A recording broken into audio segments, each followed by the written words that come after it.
Hi, this is Dan Shor from New York City. You're listening to MarkWHO42. Oh, I'm that guy from TRON and Bill and Ted's Excellent Adventure and Star Trek and Cagney and Lacey and Blue Bloods and California and the South Pacific and Asia and, oh yeah, New York.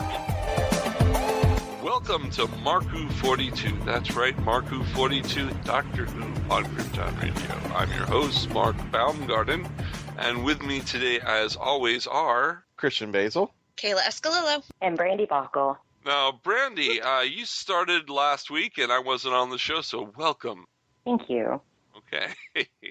Yeah, Daddy gave us the keys of the car. Yeah, I gave you the away. keys to the car yesterday. Patty will be with us to interview Dan Shor a little bit later on in the program. But first, let's go to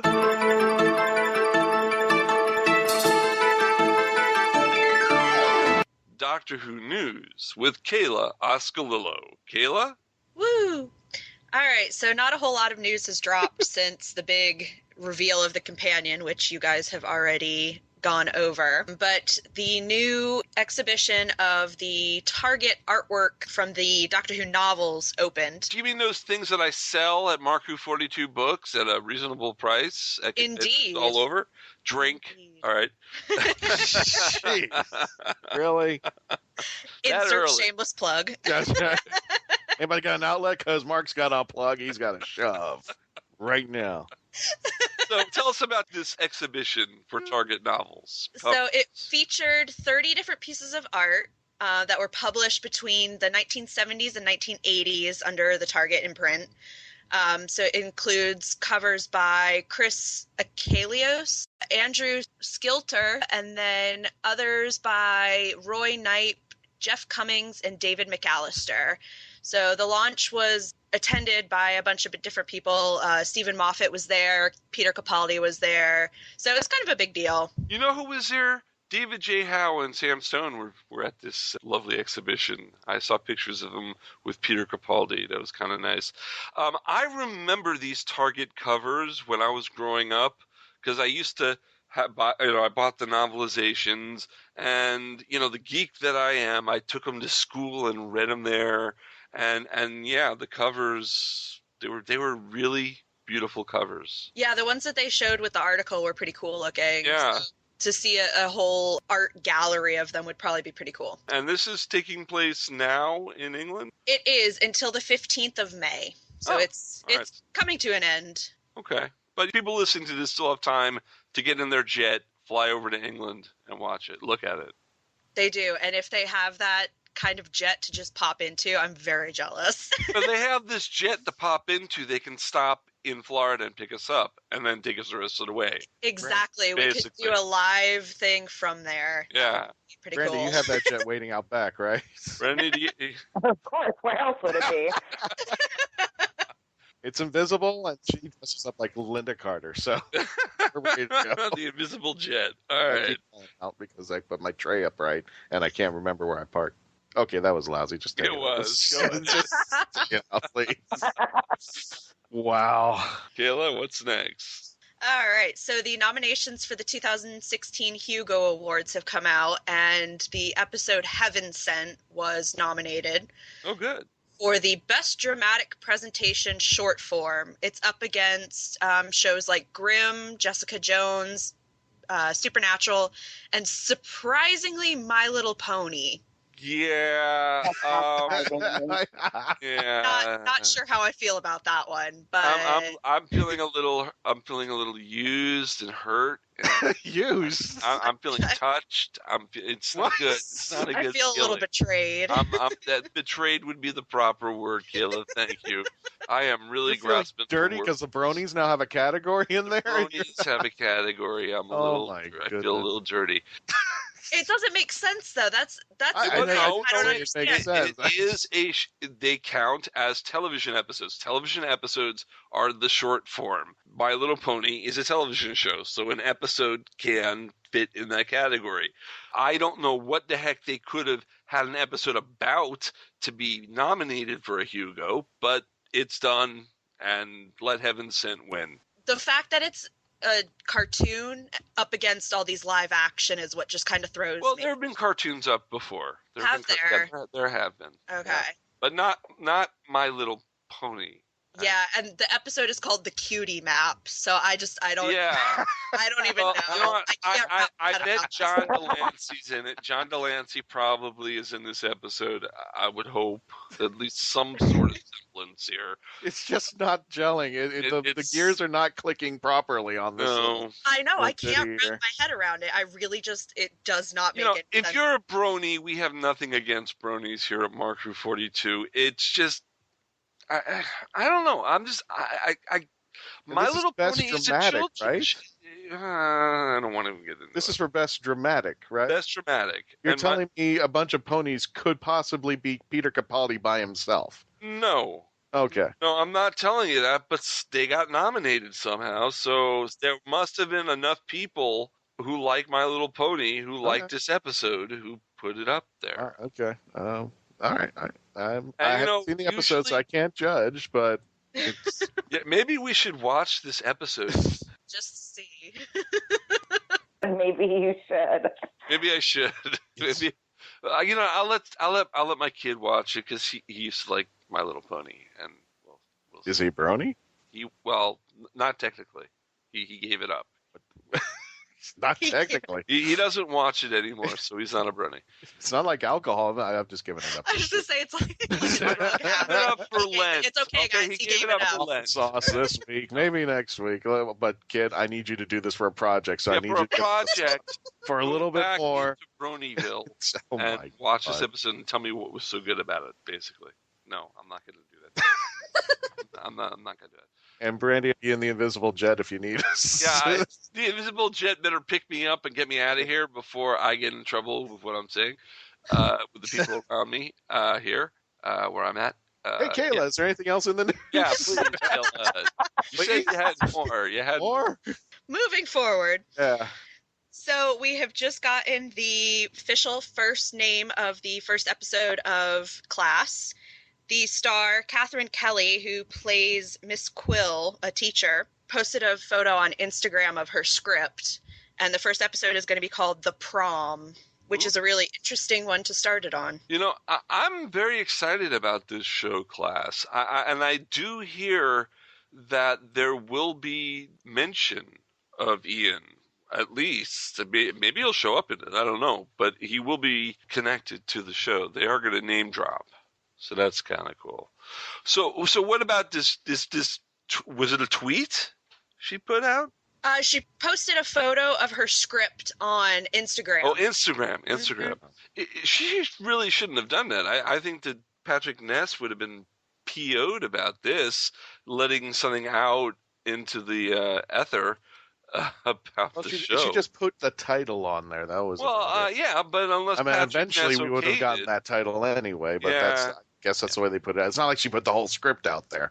Well, I mean, they've been filming for a month, and I guess, you know, they're done with this script. I don't know. I am a little surprised that there wasn't any sort of like backlash of a sense, because that, I mean, releasing an episode title kind of is a big deal. And the It fact is. that she did it as opposed to the people behind the episode, Yeah. it was just a little bit surprising to me that nothing has been like, oh my God, what did she do? Yeah, she could, I mean, really, I think. Wait a she minute, could don't get you in think trouble she for got this. permission first? I mean, Not necessarily, because well, I mean, people's not necessarily, Instagrams but are- I meant it's a possibility that they could say, "Hey, why don't you put this on Instagram?" I you know. hope so. Just because I wouldn't want to see anything bad happen because she made a not so great decision. Yeah. Because I've heard of, and tell me about this, Brandy, if you think sometimes people will throw out publicity, and not necessarily in a positive way. You know, something that might a tiff or something just to bring attention to what's going on. That might have been intentional, just so that people will pay attention to what's going on with class. But Well, I mean, I know that I've seen several times where a actor will post a picture of something that's going on behind the scenes, be it the script, be it just a photo of them goofing off, but there's something that gives anything away that, you know, the directors or the writers don't want given out. They usually pull it, like with the quickness. So I'm thinking that if it's still floating around the internet, that it's not a big deal. Like I know that with the 50th anniversary special of Doctor Who, a lot of stuff was on hush hush, and I know that everybody behind the scenes was pretty good about keeping all of that stuff on lockdown. Now, for just the episode title and the character name to be leaked out on the internet, so to say, of course, we don't really see it as a huge deal. We see it as excitement. Sometimes, like Kayla was saying, as a promotion type thing. But if it were a problem, I think it would already be gone. It would already be taken down. Yeah, you're probably right. And if I'm not mistaken, being that it is public television instead of privately owned, they usually announce the characters and the actors for the episodes before they even air. Am I mistaken on that? I think typically, yeah, they do sort of start leaking it. But but not. Being that it's publicly owned, they actually have to announce that. Let's That's change why it. Let's change it. The BBC is paid for by the public, but it's government owned. BBC is a government agency. Well, okay, it's not in that same essence. Like they have to actually announce. They have to disclose. They have to disclose everything about the episode as far as who's going to be in it. Yeah, and that's why they can't hide anything. We get the synopsises before the episodes come out and things like that. Yeah. All right, so I've got a little bit of non-Doctor Who news. Non-Doctor Who news? Well, the rest of the show is non-Doctor Who, so go for it. All right. Well, they just announced the other day that there is going to be a tribute to Leonard Nimoy in Star Trek Beyond. Oh. The director has said that there is going to be a little nod to him because he was such a big part of the new movies. They do want to kind of give a little bit of a tribute to him. No word as to what it is yet, but probably a little bit of name dropping, just a little bit of, oh, he's gone or something of that nature. So I thought that was kind of a cool little one to throw in here. Yeah. Kayla, have you seen the pictures from the set of Star Trek Beyond yet? The ones on the bridge? I believe so, yes. Do the uniforms that they're wearing strike you as Star Trek Enterprise-ish? Yeah, actually, now that you say it, they do a little bit. Yeah, I'm wondering how this works with the time frame because, I was talking to some people the other day, and we decided that because the timeline and the universe diverges when the Romulans come back in time and kill Kirk's father, and that is where it splits, that Enterprise happens in both universes. So I'm wondering why they stuck with the uniforms. Because they were different uniforms during the first two movies. Why would they go back to the TV show uniforms? Yeah, it'll be interesting to see. A lot of people are complaining about not liking the new uniform look, but I kind of like them. They're very sleek looking. Yeah. And I mean, I'm sure they changed them for a reason. Yeah. So I'm positive. And it is the 5-year mission, so maybe it's a special mission where it's just for the mission. Exactly. Yeah. We don't know the context of it. We're just seeing a picture here and there. So. Okay. So do we have any birthdays? Birthdays! Do we have any birthdays to announce, Kayla? We do, actually. We're really far behind on We're far behind, so let's catch up and wish people belated happy birthdays. Go for it. All right, so April 14th, we had Peter Capaldi. Peter, we want to say happy birthday to you and stay with the show for a couple more years. Yes. On the 15th, we had Peter Moffat. Okay. On the 18th, we had both Eric Roberts and David Tennant. Ooh. So the Master and the Doctor. On the 20th. Are brothers. On the 20th, we had Louise Jameson. I like Louise. We had her on the show. Yes. She's a great friend of MarkWHO42. Happy birthday, Louise. On the 27th, we had Russell T. Davies and Jenna Coleman. I see how that works. Okay. And then May 1st, we had Una Stubbs. Una Stubbs, yeah. She voiced a character in One of the Big Finish, but most people now know her as Miss Hudson on Sherlock. I also know Una Stubbs as Aunt Sally from John Pertwee's Wurzel Gummidge. I have never heard of that. Wurzel Gummidge is a scarecrow, and it was a children's show that John Pertwee did after Doctor Who. And for a while, he mostly liked being known as Wurzel Gummidge than from Doctor Who at one point. And Una Stubbs played Aunt Sally, who was a shopkeeper dummy that came to life. And that's what an Aunt Sally is. And, She was an auton? He was a walking, talking scarecrow, so we can have a walking, talking shop dummy, wooden shop dummy. Both of which are really creepy. Yeah, but it was a funny show, and it was for kids, and it was a good show. So I remember Una from that. So happy birthday to all of you out there in Doctor Who land, and happy birthday to you, our listeners, in case it's your birthday. We wish you happy birthday. We're going to take a break. When we come back, we are going to have our interview with Dan Shor, and we will find out all about his time on TRON, Bill and Ted's Excellent Adventure, and many other things that, well, you know what? I'm going to let you listen to it for yourself. We'll be right back here on Krypton Radio. This is MarkWHO42. Hello, I'm Nicholas Briggs, the voice of many monsters on Doctor Who, and executive producer of Big Finish Productions.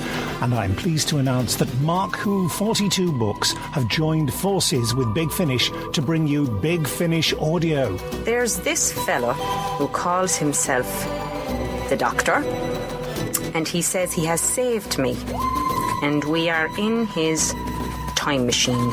You all right? I think I've broken something. What about you? Yes, I'm fine, thanks. I rather think I broke your fall. Oh, sorry. MarkWHO42 Books will now offer to bring you the best in Big Finish audio. But why are they here? How do you do? I beg your pardon? Oh, no need to.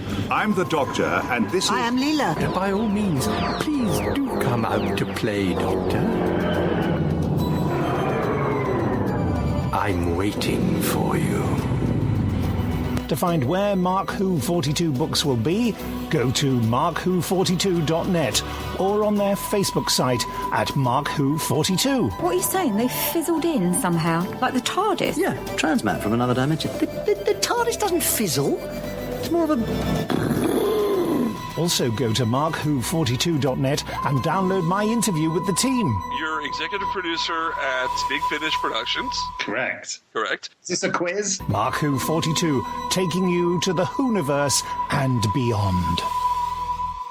Meet Grimlock, not podcaster. Meet Grimlock King. Since 2011, we have been taking you beyond. That's right, Tooncast Beyond has covered many cartoon series and films in our 4 years online. Now we take you even further as we reformat the podcast by covering any and all cartoon series by season. And we also have our animated film reviews. So join TFG and Mike and the rest of the GCRN crew as we give you a different cartoon review every Wednesday on iTunes, Stitcher Smart Radio, Blog Talk Radio, and of course, geekcastradio.com. We are beyond good, beyond evil, beyond your wildest imagination. Hi, this is Cindy Morgan, but you probably know me as Yori in Tron or Lacey Underall in Caddyshack. And you're listening to MarkWHO42. Welcome back to MarkWHO42. That's right, MarkWHO42 here on Krypton Radio. I'm your host, Mark Baumgarten. With me today are, of course, Christian-basel and Patty-Hawkins. But we've got a very special guest for you, and I am super excited to bring him on. His name is Dan Shor. Hello, Dan. Hello, Krypton. Dan, can you tell us a little about yourself for people who don't know who you are? Just a little background. Well, I'm this guy. I grew up in New York City and lived here for the first 17 years of my life. Flew out to Hollywood when I was 18 to be in a miniseries called Studs Lonigan. Had a good acting career for more than 20 years, then disappeared off the face of the earth and have reemerged in New York in 2016. I think that's the story of our lives, to tell you the truth. Yeah. Somewhere in the 80s, we disappeared, and then we came back and said, you know what, let's do this little radio show. Let's go for it there. You know, you got your SAG cards and all the checks cashed, right? No, they keep coming, thank God. Well, then there you go. There you go. Nothing wrong with that. Now, what started your acting career? Because I know that you do some writing and some directing. Yeah, I write and direct and act and teach. You have to do a lot of things. What happened is that, like a lot of people, I had a very, very strong career from the age of 18 to about 40. Then it sort of tapered off and to oblivion.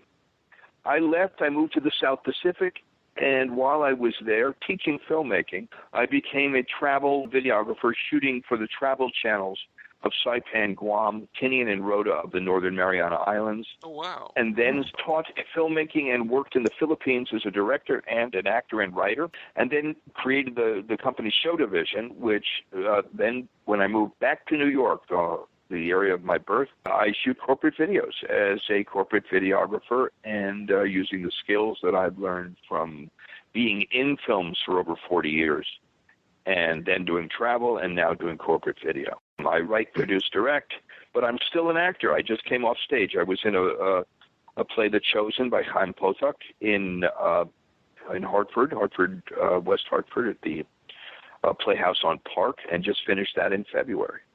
So I'm still acting. I quit the world that we know of, returned to New York, and am back in it. I shot up Blue Bloods as an actor last year and a film to be released called Darker Than Blue, and I'm back. Yeah. Also, you did Blue Bloods with Tom Selleck and all those guys. Yeah. Oh, cool. Oh, yeah. Cool. Yeah. I kind of lost track of that. Now I got to see the episodes now. You don't. It's sorry. I want to see what you've been in. I'm playing attorney. I play an attorney for the youngest son who got himself in some trouble, and he was a cop, and I am now the attorney for the cops after having played a cop for many years. You played a lot of attorneys and cops, haven't you? Yeah. I'm Jewish, so yeah, me too. now I've grown into my. Do you have a nice Passover, by the way? Why, yes, I did. Yes, so did I. I did. It was lovely. Thank you. It just ended last night, so I just thought I'd add that in. Yeah, I've grown into my attorney age. So what started you on a path for acting? When did you say that this is going to become the big thing? And you started in a movie called Wise Blood. So how did that start? Yeah, Wise Blood was my first movie. What happened was I was in New York. I was going to high school, and I was doing theater. I went to summer camp and did theater. I did not know that I was an athlete. I was a jock. I loved being on teams. And what I found out was that the best teams are the ones with girls on them, which was the theater. And once I did that, I fell in love with it because I do love playing. I'll play baseball or I'll be in a play. To me, they're almost the same thing. So I got my first job was on Broadway in a play called Equus. I was the young boy in Equus. Yes. The third one. First there was Peter Firth, then Tommy Hulse, and then me. And from that, I was flown to Los Angeles for a mini-series called Studs Lonigan, where I played the young Studs Lonigan. I was the lead for the first 2 of the 6 hours. My second big job was the film Wise Blood, directed by John Huston. But that was all when I was about 18 and 19 years old. So you got to work with John Huston. Wow. Oh, yeah. Oh, absolutely. John Huston is one of my heroes and mentors. What was that like? The way that I describe it, and that I love to describe it, it was like all of a sudden on your first team, you're in the World Series. Yeah. You know, because he's one of our icons. Before there was Spielberg, there was John Huston. Definitely. Before there was Scorsese, there was John Huston. And he is one of the previous generation of American masters. So it was nice to walk on a set knowing that your director knew not just more than you, but 1,000 times more than you, was a better writer than you, a better actor than you, better director than you. And it's a remarkable thing to feel like you're in hands that are going to create something special. And there is an atmosphere on a John Huston set that raises the quality of everybody's commitment. Right. That's the best way I can put it up. And after Wise Blood, you went back to TV, and you got to be in one of the world's greatest, I'm rolling my eyes right now, series. You got to be in Knots Landing. Oh, yeah, that was fun. My God. Yeah, I was in the Cat House series. No, I loved it. It was so much fun. Jesus, it's so long ago. I swear to God, it's so long ago. Michelle Lee was so wonderful. Yeah.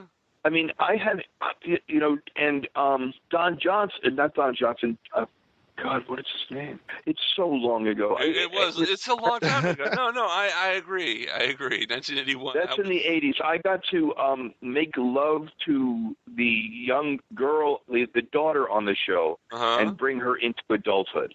That's the best way I can describe it. I got to tell you, that is an important role, especially on a show like Knots Landing. That's a pivotal role. I was the boyfriend who brought her into her adulthood. Yes. Were you thinking of Ted Shackelford? No. Or Don Murray. William Devane. Oh, Don Murray. Okay. Yeah. Okay. All right. Yeah.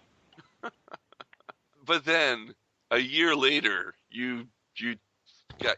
This is the show that we want to not show. This is the movie we want to talk about. You were in Tron. You got to play Ram. Yes. Yeah. Yes. What was it like working in front of nothing? Okay, I love this. It's funny because I do have answers for these. It's very odd. Okay. But it was, when you're a kid and it's just pure make-believe. Steven Lisberger would put us up. We were in this giant soundstage with all these black platforms. This is the first computer-animated film ever. So they were inventing things as we were going along. And we were just wearing these skin-tight pajamas, which is what I call them. But, they were basically silks with lines drawn on them. And we stood on a black box set, on black boxes. And Lisberger would say, "Look out, it's coming." And you would just duck. And we had storyboards. So it was like we were in a cartoon. We were superheroes in a cartoon. Cool. So when you're a kid, right, and you put on your pajamas and you put a towel around your neck, and you're a Superman, right, or Batman, that's exactly what we were doing. That is exactly what it was like. Wow. We never for a second did not think that we weren't in a cartoon. We knew we were in an animation. And we were loving it for exactly that reason. We were fulfilling fantasies. It was complete fantasy fulfillment. I'm not, you guys talk about how much you love science fiction and all of that. I like science fiction. Do you know what I mean? Mm-hmm. I was never a science fiction. I affectionately call you guys nerds. The preferred term is geek, but we'll let it slide. Yeah, geek would be a better word for it. You can. Oh, okay, geek. So we're teaching you. We're teaching you now. The word would be geek. Okay. Nerd is not used the millennial term. I was never a science fiction geek, but I loved science fiction. You know what I mean? Yeah. I wanted to play a superhero as much as anybody did. So that was our opportunity to actually put on the tights and put on the silly helmet and the frisbee. It was all new and become our idea of what I was, Robin. In my mind, I was, Robin to Jeff Bridges and to Bruce Boxleigh. In my mind, that's what I was, and that sidekick that I always dreamed about, that superhero. Now, we had an interview with Cindy Morgan for Christmas time and talked about Tron. Did you have any idea not only the scope of how far Tron would go, but the cult following that Tron would eventually grow into, plus the sequel? And we'll talk about that little scene that I actually got to see on YouTube between you and Bruce spawning off a third. But did you think that this was going to be the way it was eventually? Or did you think, hey, what? This is a good gig. Let's try this. No, this was a humongous budget. At the time, the film was one of the highest budgeted films around. It would cost like $40 million to make. It was an incredibly high budget film. So we thought, it's going to be a big deal. But we didn't know it was going to be a lasting big deal. Right. We thought it might be a temporary fad. But we knew, there was so much invested in it. Financially, we kind of knew it would be big, but we didn't know it was going to be. We had no idea. Computer games were just beginning. I mean, we were playing Pac-Man. Right. So Tron was so far ahead of its time in terms of concept that I'm surprised that Tron 3 is not happening already. Yeah. Because we all live in a user world now. We are all users. We all have master control programs. We are all getting bugged, and people are stealing our identities. And it's all happening to all of us now, which is why I think Tron is bigger now than it would be 25, 30 years ago. Now, it's interesting. I've tried showing Tron to my 15-year-old, and, he he kind of downs on it a little because it's, being the first animated computer thing, he kind of thinks it's hokey. But I do think... Well, visually it is hokey, but conceptually it's not. Oh, yeah, right. But, yeah, Tron was one of the pivotal films of my life. In terms of knowing what could be done. And isn't it true that were the Tron effects, they were done by a computer? They were not animated, right? Both. They were both, right. Yeah, I heard that some of the computer effects were actually animated and not computers, and I was wondering if... It was both. I ran into a guy in Hollywood. He said, "Sure." I said, "Yes." He says, "I drew your nose for a year." So it was both. It was both. But you know what? It was so splendidly done, you couldn't tell which was which. It was fluid. And I wouldn't know either. I honestly, I've just begun to actually conceive of the idea of animation at all, especially now. This 3D animation that's going on. It's beyond my understanding. Yeah, it's way out of my league. And I look at and it's all seamless now. It's a scary jump too between Tron and Tron Legacy. How much has developed from the time that you went into that screen to whenever Jeff went back and played his character. And I've got to say this, and I mean this with all respect, I didn't think Tron Legacy was Tron Legacy without you and Cindy. Yeah. And that's just my Thank take. you. I wanted Glory and agree. Ram back in some form or fashion. I didn't think it was a complete set unless you two were back there doing something about that. It makes absolutely no sense. Batman without Alfred is not Batman. Exactly. Exactly. Yeah, I had this weird impression that they walked into it with a trilogy in mind, and I kept thinking, okay, we'll bring all the other ones that we're not bringing into like the second or the third movie or whatever, which it just has not materialized. Because there's a big disconnect in that movie, and I think that's why a third one's perennially on the bubble. I keep hearing it's killed, and then the second one was on the bubble for so long too. The second one was on the bubble for 25 years. And they did not lose money on the second one. So it's just a matter of the business now. The American model is kill or be killed. There's no such thing as let's do something for the fans and make a profit. That doesn't exist anymore. It's weird. No, a friend of mine at Disney Imagineering, he literally said, it was solidly in the black, but it didn't have heat. He said, it didn't make stupid money. Yeah, but it will in the long run, just like Tron has. Tron has made itself money back over and over and over again, and the American model is America really has to take a look at itself. I know we're just talking about movies here, but it really is about the capitalist structure right now, and people have got to get back to making things for the people they're making it for. Yeah. And for belief, not don't do it out of marketing, do it out of what's right and what you feel. Let the artists be artists, and that's when you get new things. That's when the world grows, not when you're swinging for the fences every time with market research. It's ridiculous. When they do reboots of all these movies that tanked because they've forgotten the love that the core audience had built up from the original. The original artists. I mean, I don't know how much Listberger was involved in Legacy. I think he was just there as, a token. I think that the corporate structured the movie, not the artists. Mm-hmm. That's why when I was called in to do the postscript, you could see that all of a sudden, wait a minute, there were Tron nerds involved, or Tron geeks involved in this production, and they finally got to do what they wanted to do. When they brought me back and they started to talk to Cindy to do I know she did some cartoons. That was the fan base.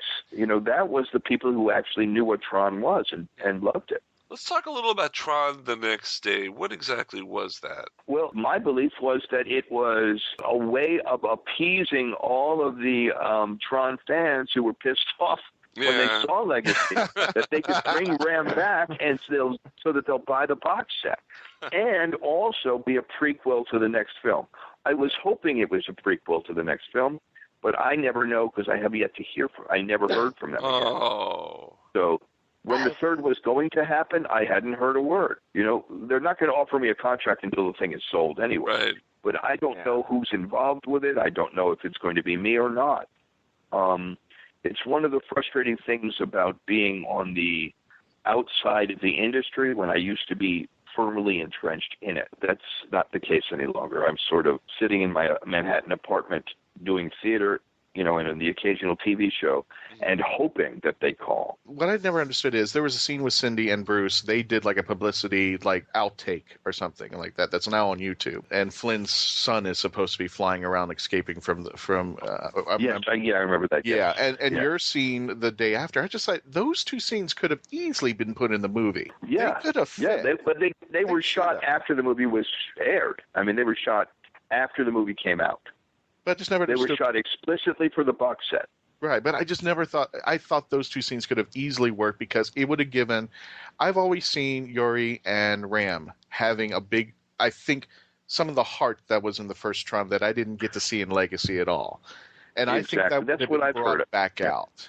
And I think I never saw Legacy, but one of the things about Tron was its heart, and that's what we keep hearing. And in this computer movie, which was filled with, you know, computer technology, what drives it together was that. To be completely honest, the biggest disconnect about Tron Legacy was that it was a reboot and a sequel at the same time. I mean, okay, here are these characters, but it was an attempt to go self-contained to cater to what they were hoping with the new audience as it is. But the problem is that they broke the chain. They tried to create this chain between classic fans and the new demographics they're courting, and they broke it. Right. And that was because they didn't have enough of they didn't have enough of the classic characters.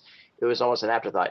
And the after movie they did, very similar to Hail to the King, which Marvel did as an appeasement to Iron Man fans, alluding that there was a real Mandarin cinematic universe, and as opposed to the Iron Man 3 thing. So the door is there, and the fact that they even did that as a slight mea culpa is promising, you know. And again, I always say about it too, is like I hope for a third one, because I think that they may have realized they went too far in the wrong direction. So if the third one does go green, then hopefully they get the pieces in place.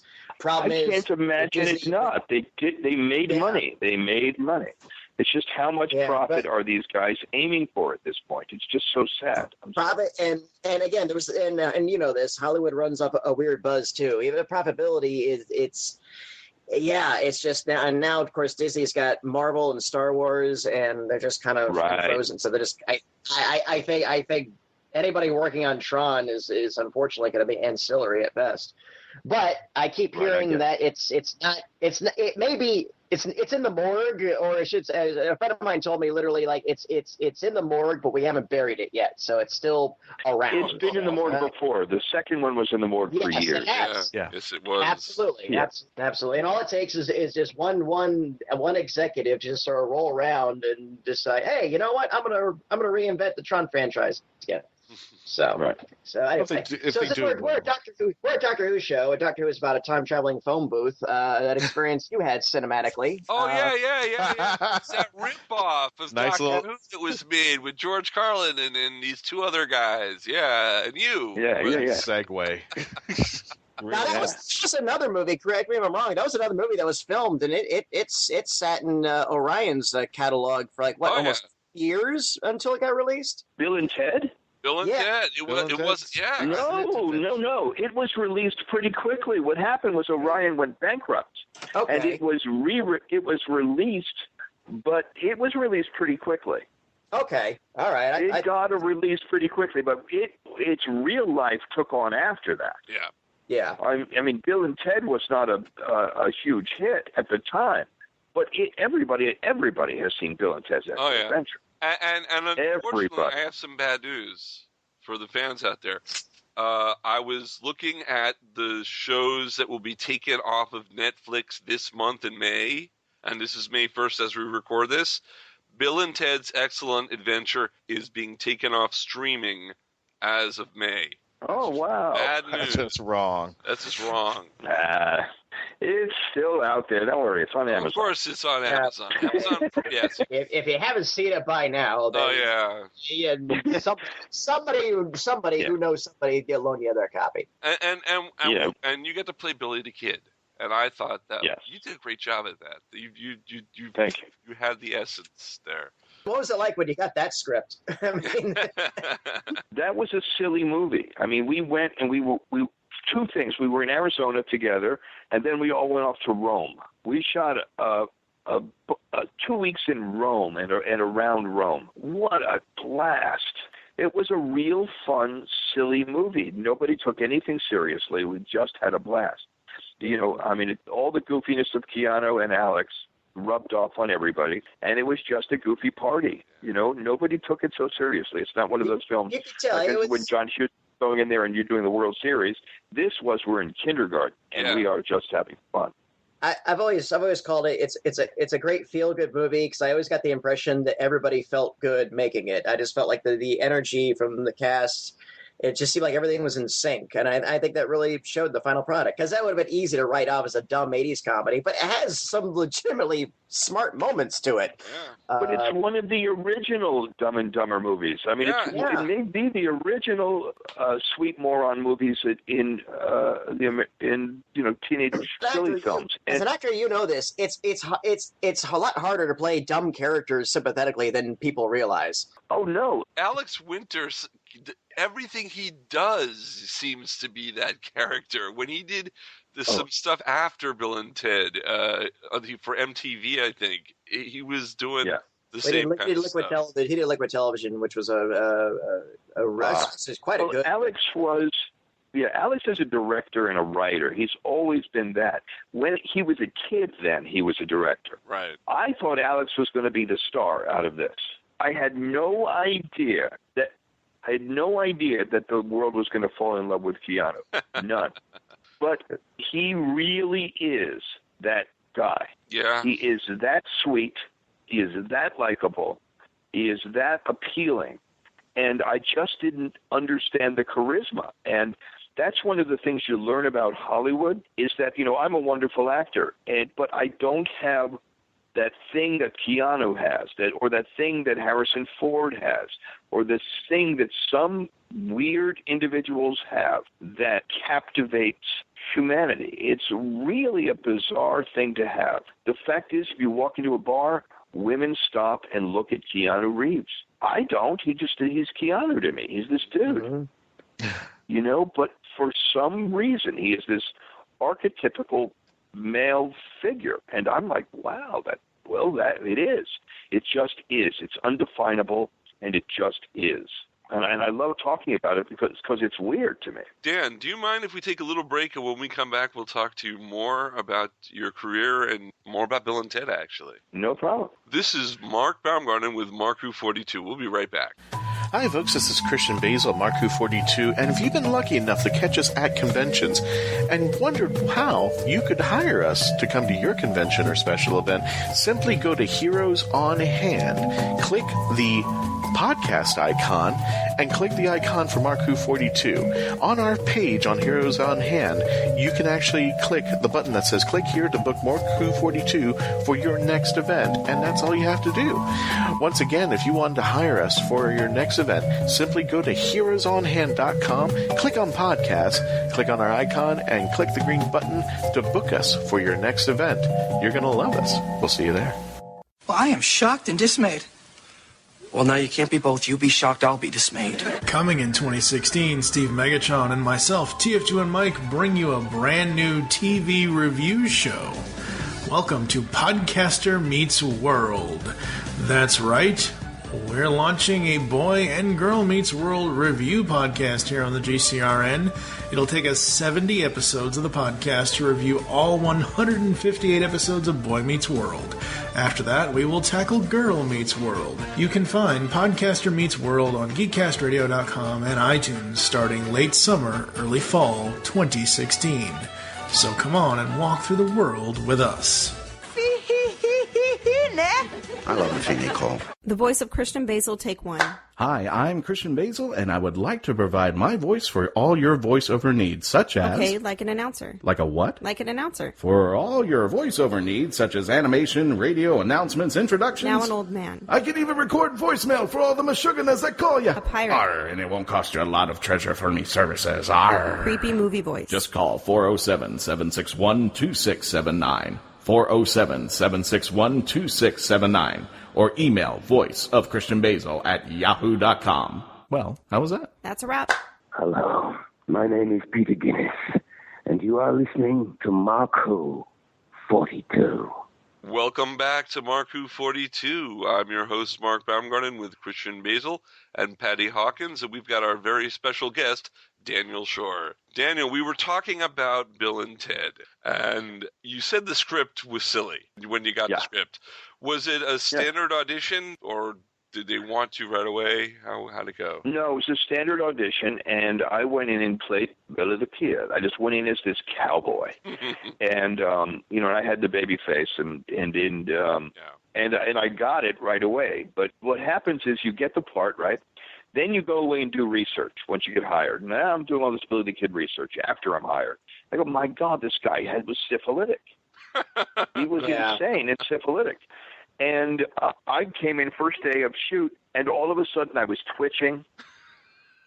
I had drool coming out of my mouth. And the director said, Dan, what are you doing? I said, I'm Billy the Kid. He says, no, Dan, no. Dan, let's go pre-syphilis on this one. Do what you did in the audition. It was very funny. Oh, I would want to see those scenes right now. Yeah, did they film any of that? Put it on the... Yeah, that lasted about one take. Okay. One take. Yeah, no. Oh, okay. Sorry. Just trying. I'm trying to imagine that the character was syphilis during the movie. Yeah, it would have been funny, but it would have been, here's what we always have to remember, which I didn't know when making the movie. Right. The stars are Bill and Ted. Right. You would have stole away the comedy from Keanu and Alex, and that would have been wrong. Exactly. That was wrong. And the director's right, and the director is usually right. And in this case, definitely. And that was just, 30 seconds of me trying something because that's what I read, and I thought maybe it would be funny. And it was funny, but no. So they really wanted archetypes. I mean, the director just wanted archetypes. Be that cowboy, young cowboy. You be the Greek philosopher. You be Abe Lincolnish. You be Joan of Arcish, and let these boys be funny and react to you. But we don't want the texture of dark realism. We want the texture of frothy comedy. And so they want and they're the totally right. Frothy comedy would have been syphilis, wouldn't it have been? That would have been a different kind of froth. Different kind of froth. Yeah. Oh, my goodness. We're going in a different direction. Oh, no, let's steer it back. Okay. No, I just, Bill and Ted was my favorite Doctor Who ripoff. I always call it the Doctor Who ripoff because it's pre-Doctor Who. Well, no. Doctor Who started in 1963. It's post-Doctor Who. Doctor Who. Really? I didn't know that. Doctor Who started in 1963, and actually, the classic series went off the air in '89, which is when Bill and Ted came out. So it was kind of, we don't have Doctor Who to watch anymore. What's this Bill and Ted thing? But I loved it. It was my favorite movie. I did not know that. Well. Yeah, it came back in 2005, but I grew up with Time Machine. Oh, yeah. There's always been this ideology that Bill and Ted was a ripoff because they borrowed the phone booth idea, and Doctor Who was the phone police box. And there were so many weird takes about it, and even now, I don't know if you know about this, Dan, but I think Universal Studios has every Halloween, they call it Bill and Ted's Excellent Halloween Adventure, something like that. And where? Universal Studios. Universal Studios. I know definitely they have it every Halloween in Orlando here. California, I've heard that they've had it, but it's been going on for years, and the whole idea is Alex Winter consults on it. Oh wow! They bring him in. He does the final critique of the final script, and sometimes he's gone in and he's sat in on rehearsals when he's available on years, and it kind of wanes. Sometimes he comes on in, sometimes he's not. But I know. I think about 2 years ago he consulted. Wow! But yeah, they've been doing anyway, it for decades now. Since I think just a year or two after they started, if I'm not mistaken, they've done it. And all it is the basic core characters of Bill and Ted, and then they throw in the subjects going on for that year. Either the bad guy would be like Kanye West or Donald Trump or Hillary Clinton. Right. You know, and it's a big pop culture. It's a big sketch pop show. culture spoof with those two. Right. So their following has been continuing on through that, which has been pretty amazing there. But the TARDIS has shown up in the actual show. Doctor Who has actually popped up in there a couple times. Yeah. I've seen it, and it's funny the way that they bring their take on that one. Speaking of shows that have been around forever, we just mentioned that Doctor Who has been around since 1963. Star Trek has been around since 1966. And in 1989, and again years later, you got to play a character, a Ferengi named Arador, first in Next Generation and then in Voyager. Can you tell us about that? Oh, boy, that was a fantasy come true again. I mean, any actor who tells you that getting beamed up is not one of the seminal moments in their life is insane. And once again, I'm not even a geek. I just loved being beamed up. I mean, my God, everybody wants to get beamed up. Mm-hmm. Geek or no geek, we all want to be beamed up. And I got beamed up twice. No, it's pretty thrilling. It was so much fun. I don't know how to describe it other than it was incredibly fun. And playing a Ferengi or being a Ferengi is the best thing a human being can be. How long does it take for the transformation from Dan to Arador? No time at all, except for the makeup. Well, that's what I'm talking about. I know. The makeup is 6 hours. The soul change is 0. 6 hours? Jesus. It's about 6 hours. You get there at about 3 in the morning, and it's a 6-hour transformation. You sleep. They do the work. I mean, these makeup artists on... talk about it. What I loved about the Star Trek experience, one of the things was, I just remember in high school, there was the geek in the back of the classroom drawing cartoons while we're talking about Trotsky in the front. There was always somebody putting too much makeup on in the back of the room while we were doing math homework. There was always that geek in the back. Then you go up to Star Trek. You're there at 3 in the morning. In walks that geek. And they're going to make your mask. And they are the happiest people in the world. If you're a geek and you get to be a science fiction makeup artist or prosthetic artist or set designer, oh my God, it is glory. So that's who those guys are. So you get there at 3 in the morning and you go to sleep and the magician goes to work. And you wake up and you are a Ferengi. And all you have to do is then be the play actor that you're supposed to be. And it's a wonderful situation. And to be on the Star Trek sets, I mean, especially in the time that I was on it, maybe not the original series, but later on, because it's like working with John Huston. When you go up to the game, Star Trek is we're all so thrilled to be there. Yeah. Everybody knows they're in Star Trek. I can imagine if you're in a Star Wars movie.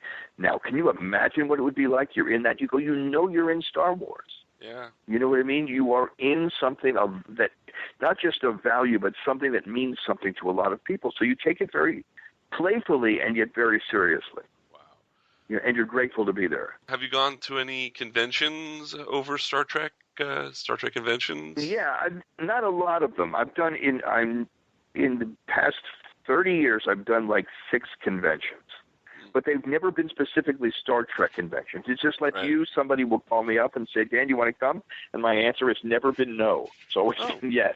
There's a really big Trek con in your neck of the woods in September. In New York or New Jersey? New York, yeah. Yeah, it's the big, it's like the really big ones. I don't know if you want to knock on their door and say, hey. Yeah, no, I wait for them to come to me. I don't want to be that guy in the back room, hidden behind a pillar, begging for people to say hello. So if they want to, if they need the Ferengi this year, I'm here. My bet is that they do, because after all of these years, they keep, they've seen the same people over and over again. Yeah. So it would be nice to get My answer is yes to whoever says anything. So you've done a lot of work. Now, one piece of work that I don't know how much you want to talk about, your direct-to-video feature in 1991 where you got to play a professor at a college. Ghoulies Go to College? Ghoulies Go to College, yeah. I'm sorry, Ghoulies. The Ghoulies series. Don't make him feel bad about it. No. The Ghoulies series was just funny as hell and scary, but funny. And you got to be in Ghoulies Go to College. Tell us about that. I got flushed down the toilet. That's all that I remember. You did. And this was one of those things where the director called me up at home and said, I'm this guy, I'm directing this. Would you like to be in this? And once again, I said, okay. And I never got a script. No. I got my scene. No, I got a 3-page scene mailed to me. I shot the next week. All I remember was them gluing a bunch of ghoulies onto my body and me doing all the work. Me shaking them around. And screaming all day and getting flushed down the toilet, bent in half and flushed down the toilet. I don't know the story. I swear I have never seen the movie. Right. And I'm curious, but I never saw it. I've never seen my scene. Can I tell you something? And I'm not saying that because I'm a snob. I'm saying that because I never came across it. You don't need to come across it. I'm just letting you know the movie. You can stay away. You can stay away. But I just thought it was interesting that you were in that because I watched some of those movies. There's a person in an actor's life. There are periods where you're very successful and periods when you're not. Right. And there were times in my career where someone would call up and I would say, absolutely, yes, I'm not doing anything. Yeah, I need a job. Excuse my language. That's okay. That's okay. The bleep went. And that was one of those where I needed a job. But even then, they were so nice. It was a great experience. I love working in films. I mean, every actor will tell you that. It's really fun. Nothing is more fun. And for the fans who look and go, God, that looks like fun, well, it is. I'm sorry. It really is fun. And yes, it is hard work, but it's really what we want to be doing. So it's really fun. And so when someone I turned down a lot of jobs in my time, but at that time it was absolutely, why not? Was there any gig that you turned down and you were like, oh, that was the best decision I ever made? It's just something that just no? Okay, all right. Sometimes no. They usually came in choices. Either I'm going to shoot Porky's. Or I'm going to shoot Back Roads with Tommy Lee Jones and Sally Field. So I shoot Back Roads, and I don't do 5 Porky movies. So that house, that summer house I wanted. Oh, Jesus! I could have had a summer house, but I didn't do it because I wanted to work with Mark Ritt, Sally Field, and Tommy Lee Jones instead of doing Porky's, which at the time was funny, Now, in the first segment, you just happened to name drop Harrison Ford. And in 1997, you were in Air Force One with him. Yes. Yeah. Air Force One was a cool movie. I like that movie. Yeah, I'm not a huge fan of Air Force One. Not because it's not a good movie. It is. It's a good action adventure. A thriller directed Wolfgang Peterson, who is a master at this sort of film. But what we realized early in the film, it's all Harrison Ford. I have never been in a movie where the star is that important and that good and that charismatic. And it was a very interesting, the thing I love to talk about in this movie was, as an actor, is to walk into a room where Harrison Ford is and just know who the alpha male is in the room without question. Do you know what I mean? I don't know how to describe it. I'm an alpha male, but then I met an alpha male. I'm an alpha male, but then I meant the alpha. I met Harrison Ford, and there is something in his being that makes him Han Solo. I mean, there can be no other. Can we do a spoiler? Can we do a spoiler right now? Han Solo dies. Right. That's my spoiler. If you haven't seen the movie by now, I'm sorry I spoiled it for you. Han Solo dies. And why do we bring this? Oh, well. Just because. Okay. But he died wonderfully. He died wonderfully. Yes, he did. He's an alpha male. But he really is alpha, and It's so fascinating to be around, and he's that good. He's that good an actor. You know, it really is. He's a master of moment-to-moment performance that I've never seen before or since. You are right about the movie being focused on him, because I remember several years ago reading the first draft of that script and how it was a little more balanced with all the characters and stuff. And correctly for the success of the movie, they were like, all right, let's bend this a little more around the president. But yeah, I'll say though that Jürgen Prochnow steals that movie every scene that he's in it, because I always say to everybody, he's like, he doesn't say a word in it. He's only in for 3 scenes, but he's absolutely just uber badass in it. But the Rush Tiff, yeah. Dan, now you've talked about that you do other things besides act. You direct, and I wanted you to tell us a little about your first TV movie direction of State of Liberty Chapter 1, Looking for America. I was living in Saipan of the Northern Mariana Islands, which is a small island of about, at the time, 30,000 people near Guam. It's an American Commonwealth in the Philippine Sea. If you've ever seen the Corona commercial where the person sits by the aquamarine reef and you can sit on the sand and look out at this aquamarine sea, that is where I lived. I was on Gilligan's Island, and I lived there for 4 years. Wow. I went for 6 weeks and stayed for 4 years. Wow. And while I was there, I was brought to teach acting to the indigenous people of the island, teach filmmaking with a small crew. Some of us, we had a guy teaching camera, another teaching sound, another teaching editing, and I was teaching writing and directing and acting. And there was a strong Japanese presence on the island. They would shoot their Corona commercials there. They would shoot their ice cream commercials, their car commercials. It was their Jamaica, you know. Right. And but in American Commonwealth.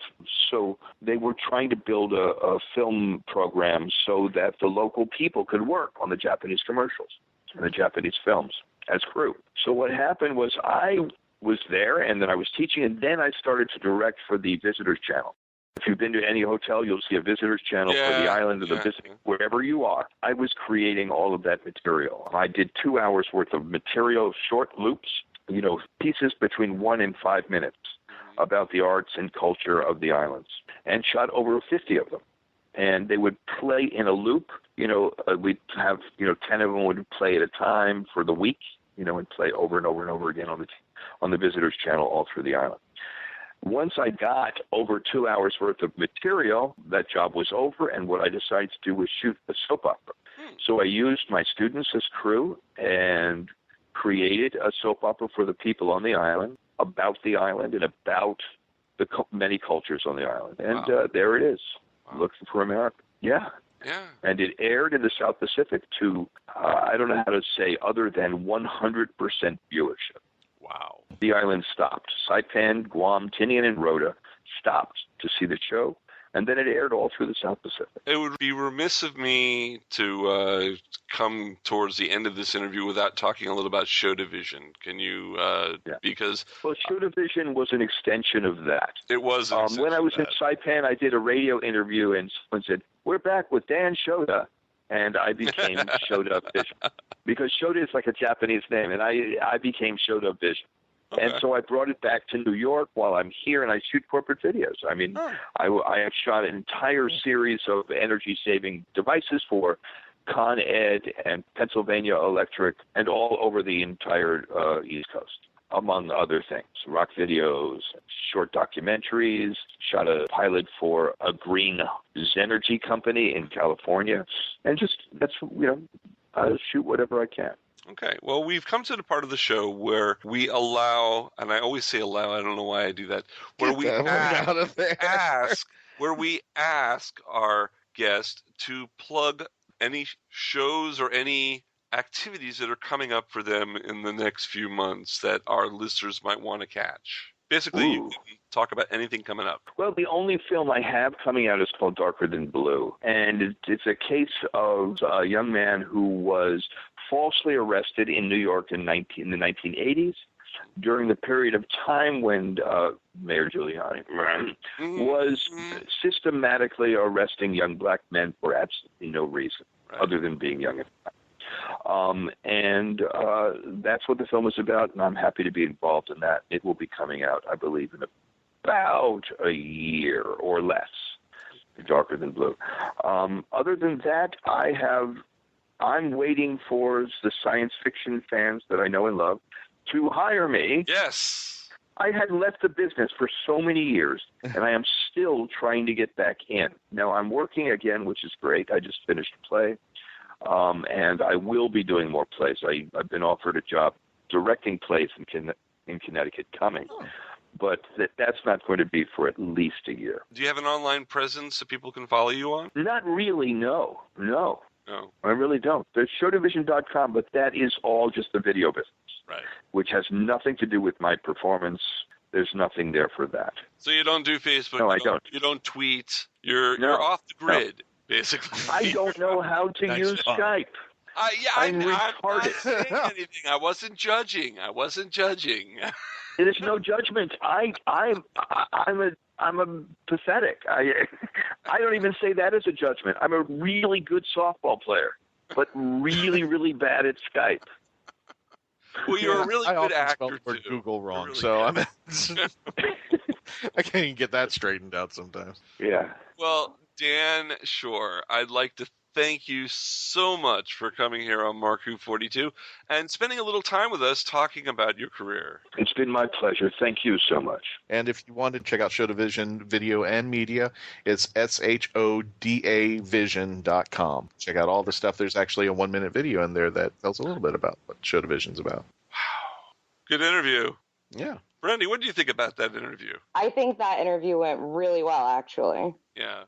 Kayla, what about you? Yeah, it was great. Dan seems like a really nice guy. I like to hang with him, really. I think he was fun. You just need to drive to New York and let him through the door, or let you through the door. If he lets me through the door. Through the security or whatever he's got up there. Maybe he will let me through the door. I mean, we're both Jews, so, we've got to kind of...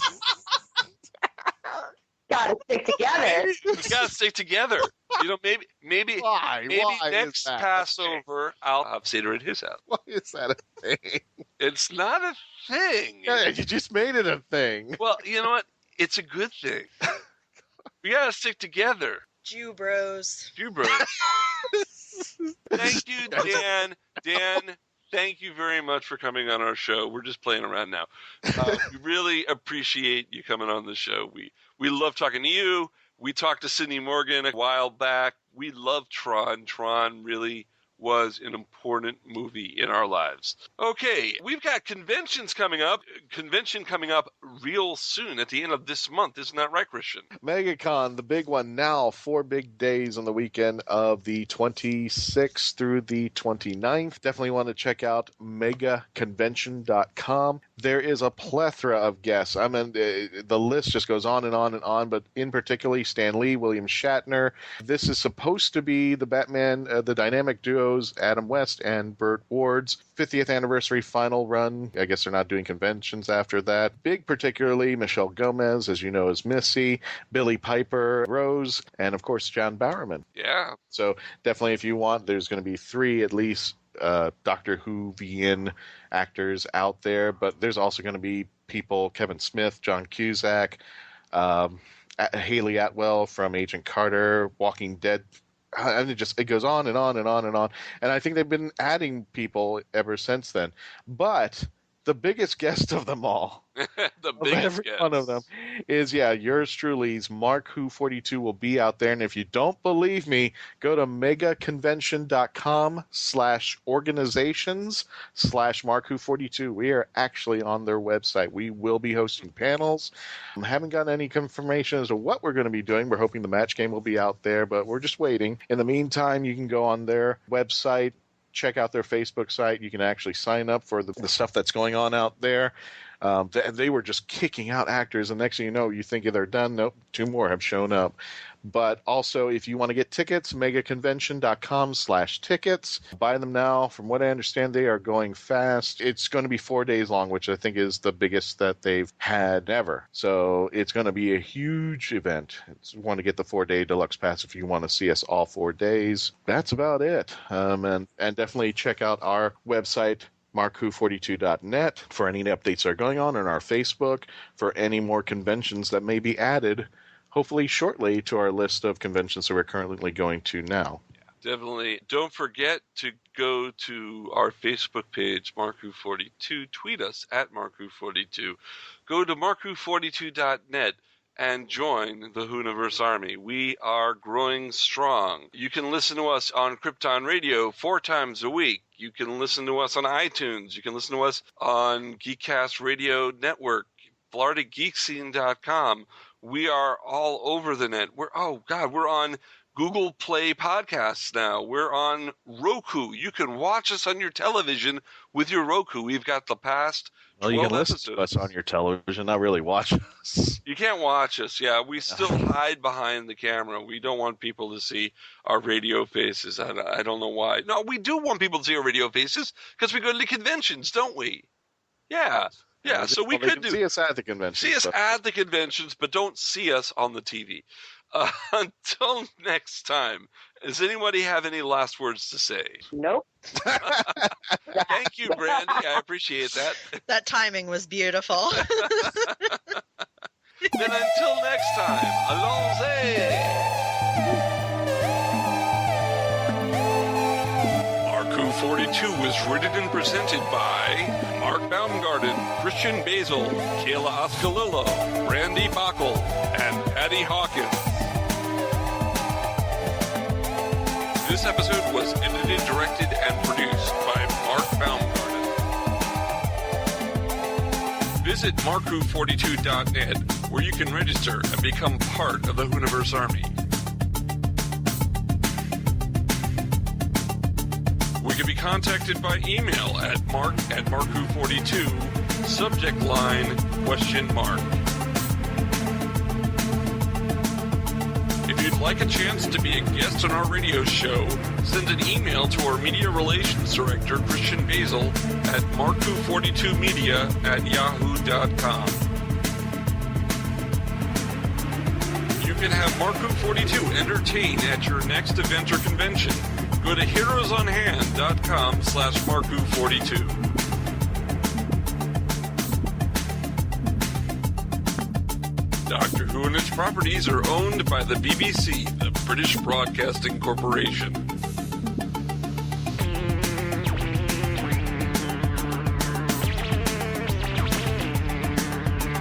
This show is owned and copyrighted by Mark Baumgarten 2016.